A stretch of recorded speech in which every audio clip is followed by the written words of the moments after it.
سلام دوستای عزیزم، حالتون چطوره؟ من امروز برگشتم با این خورشت آلو اسفناج خوشمزه با گوشت چرخ کرده یا همون گوشت قلقلی. پس بزن بریم درستش کنیم. 400-500 گرم اسفناج پاک شده رو توی آب خیس میکنم و بعد خوب میشورم و میذارم توی آبکش تا آبش بره. توی این فاصله یه دونه پیاز رو رنده میکنم به این شکل و آب پیاز رو میگیرم و داخل ظرف میریزم. بعد از اون 400 گرم گوشت چرخ کرده رو به اون اضافه میکنم. بعد ادویه‌های دلخواهم که من از پاپریکا، پودر آویشن، نمک و فلفل سیاه استفاده کردم رو اضافه میکنم و حسابی مواد رو با هم دیگه ورز میدم تا خوب مخلوط بشن. وقتی حسابی ورز خوردن و مخلوط شدن میریم که گوشتا رو قلقلی کنیم. یه ظرف آب رو کنار دستتون بذارین، دستتون رو مرطوب کنین و اندازه های دلخواه که من اندازه یک گردو رو انتخاب کردم برمیدارین و کف دستتون خوب اون رو گردش میکنین. همونطور که توی تصویر میبینین همه گوشتا رو به این شکل تبدیل میکنین.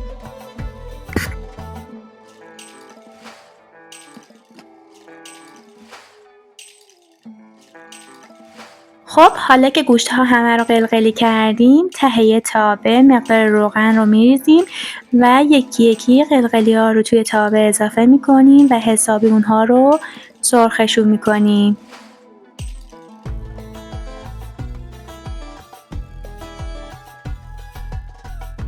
خب تا گوشت سرخ میشن توی این فاصله یه دونه پیاز رو به صورت نگینی خورد میکنیم.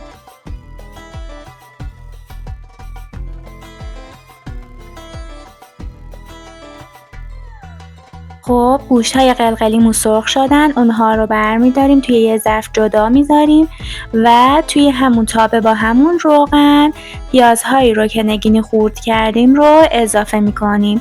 تا پیازها یک مقداری سبک میشن میریم سراغ اسفناجا. اسفناج ها رو دسته دسته برمیداریم تا خوردشون کنیم. سعی کنید از ساقه استفاده نکنید. من اسفناج هامو خیلی خوردشون نمی کنم چون حالت اسفناج این شکلی هستش که خودش بعد از اینکه آبش کشیده میشه و سرخ میشه جمع میشه و سایز اون کوچیک‌تر میشه. اما خیلی معتقدم برای لعاب خورشت اونها رو بهتره که ریز خوردشون کنین. یک مقدار سلیقه‌ای هستش. بعد از اینکه اسفناج ها رو خورد کردین و داخل قابلمه ریختین، اونها رو روی گاز قرار میدین بدون اینکه هیچ آبی به اون اضافه کنین تا اسفناج ها آبش کشیده بشه و یکم هم حجمشون کمتر میشه. بعد از اینکه این اتفاق افتاد به اون مقدار روغن اضافه میکنین و 5 الی 10 دقیقه اونها رو با حرارت ملایم تفت میدیم تا رنگ اونها یک مقداری تیره بشه. خب توی این فاصله 1 یا 2 حبه سیر رو هم رنده میکنم و میخوام به خورشتم اضافه بکنم. البته اضافه کردن سیر کاملا سلیقه‌ای هستش. پیازها که سبک شد سیر رنده شده رو اضافه میکنم، یک مقداری تفت میدم و بعد از اون ادویه ها رو اضافه میکنم. خب برای ادویه من از زردچوبه، مقداری پودر آویشن و پودر فلفل استفاده کردم. به پیازها اضافه میکنیم و حسابی هم میزنیم.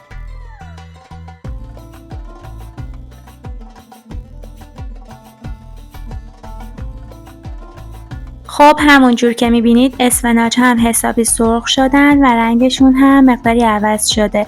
موقع سرخ کردن دقت کنین که اسفناج ها نسوزن. بعد از اینکه سرخ شدن اونها رو به پیازها اضافه میکنیم و هم میزنیم.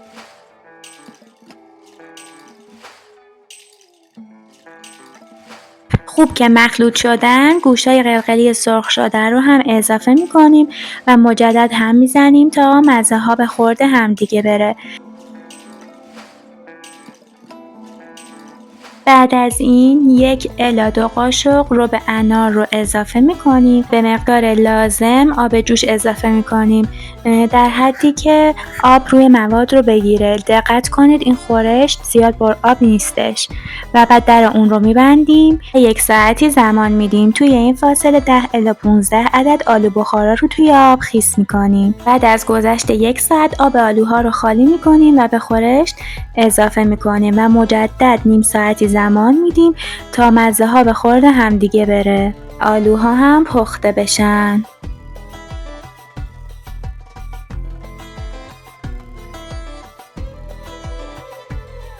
بعد از 1 ساعت نمک رو به غذا اضافه میکنیم و چند دقیقه اجازه میدیم با نمک جوشیده بشه.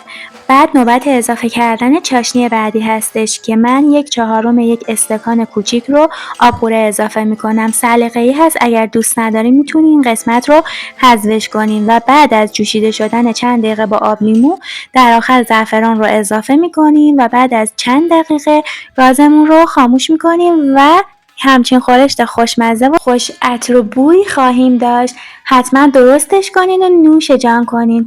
راستی لایک، سابسکرایب و کامنت یادتون نره. تا ویدیوی بعدی، خداحافظ.